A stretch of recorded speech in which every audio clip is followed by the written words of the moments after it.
Black people were not allowed to have repeating rifles because of white fear of uprising, whatever that means. They were not allowed to have weaponry that they felt could be used against them. I guess because of all of the brutality they laid on black people, God knows they wouldn't want any black person to be able to return in favor what they have been given. What's up, everybody? Welcome to another episode of the Soapbox. I'm Judius Pinkston, your host and your urban historian. And remember to like and subscribe if you like what you hear. Get this message out to as many people as possible. That is what we hope for, and that is what we're doing. I'm stepping up on the soapbox. Let's get into it.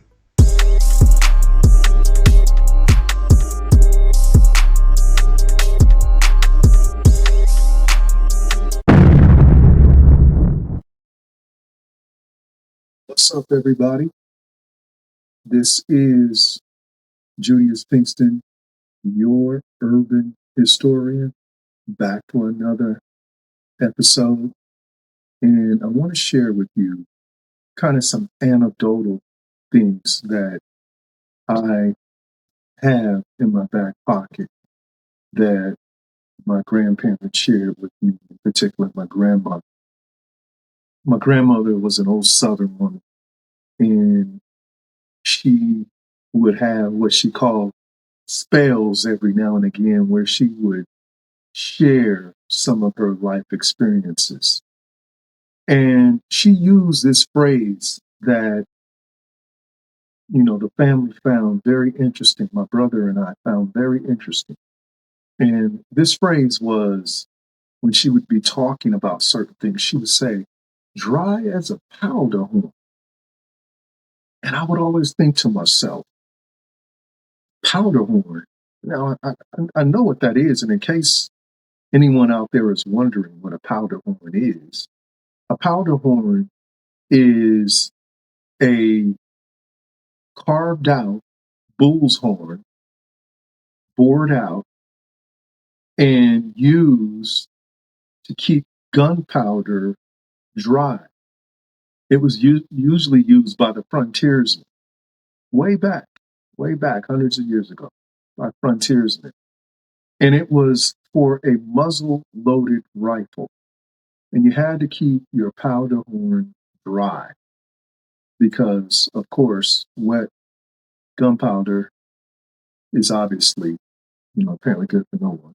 But my grandmother would use that phrase. And my brother and I were always wondering, why she would use it and what did she know about a powder horn. So, in doing some investigation years later, come to find out the phrase has real meaning. Check this out. Come closer.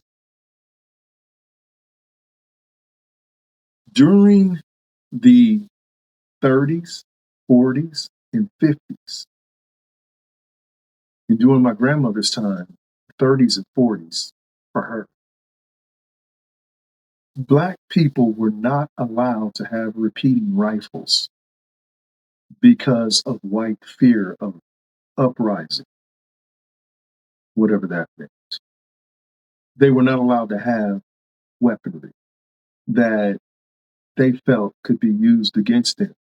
I guess because of all of the brutality they laid on Black people, God knows they wouldn't want any Black person to be able to return in favor what they have been given.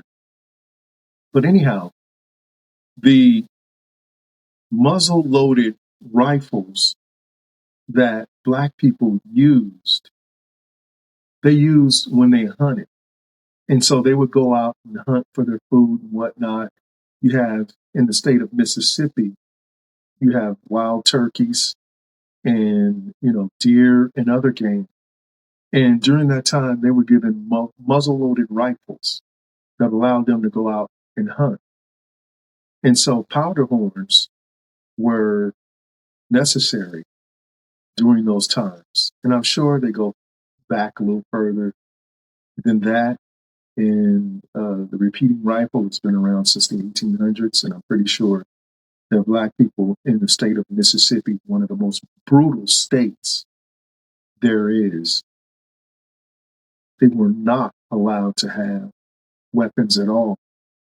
So my grandmother's dry as a powder horn had real meaning, and it meant something, and it had historical backing going all the way back generations to the people that lived in those lands. And Mississippi's history of brutality is well documented. One of the last states, as a matter of fact, during the Civil War, the North had to march to break Mississippi. Mississippi was the last to take the Confederate flag out of its state flag. Mississippi doesn't allow many, they just got banks, national banks in Mississippi because they didn't want any national control. Mississippi has a long history of racism, and Mississippi has a long history of brutality that up until today, 2015, my brother was traveling, going to see one of our cousins, and he stopped to get some directions. And the gentleman, Black gentleman that gave him the directions like this. Okay, you're gonna head down this street, that street right there. And when you get to that street, you're gonna go all the way down. You're gonna see a stop sign. 5 miles down. You're gonna make a left. When you make that left on such and such street, keep going. Don't stop. You understand what I'm saying? And my brother said, okay, I keep going. He said, don't stop. Keep going. Do you understand what I'm saying? And my brother said, yeah, I understand what you're saying. Don't stop. And then you're going to make another turn. And then you're going to drive a few miles down. And you're going to make a right at such and such street. And remember, when you get down there and you make that left, don't stop. And he continued to say it to let my brother know in 2015, it was not safe in some parts of Mississippi. And another anecdotal story. I went to a family reunion and had never met these cousins of mine. And so I pulled up a seat and sat in on a conversation that they were having.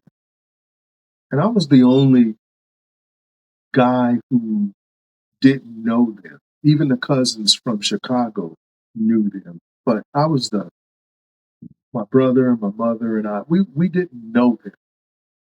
And so they began to tell the story about a certain nearby county that if you get stopped by the police, chances are, as they said, they're going to whoop you. And I couldn't wrap my head around that. And so I asked the question, they're just going to drag you out of the car and beat you?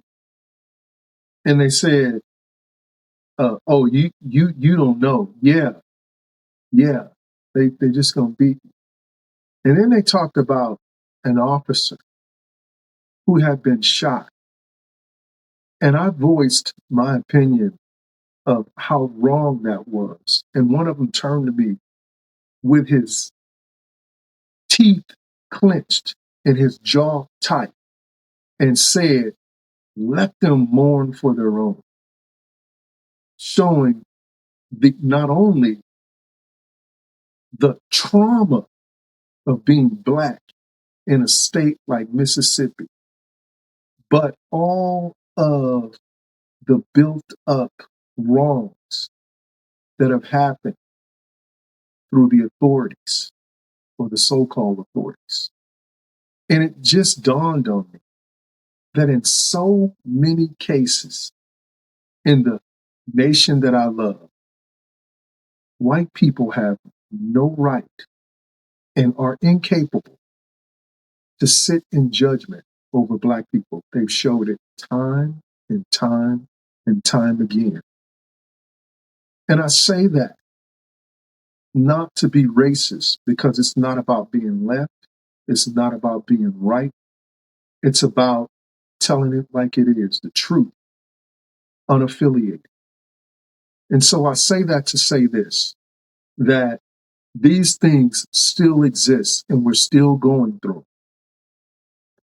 So with that being said, I'm going to step down off my soapbox. If you like what you heard, let me know. Give me a holler. Subscribe. And I'll be back with more of the same. This is your urban historian, and I'm Judius Pinkston. Peace. If you like what you hear and you want to be a guest on the show, to step up on your soapbox, please like and subscribe and reach out. And when it's your turn, step up. Stepping down off my soapbox. I'll catch you on the next one. Peace.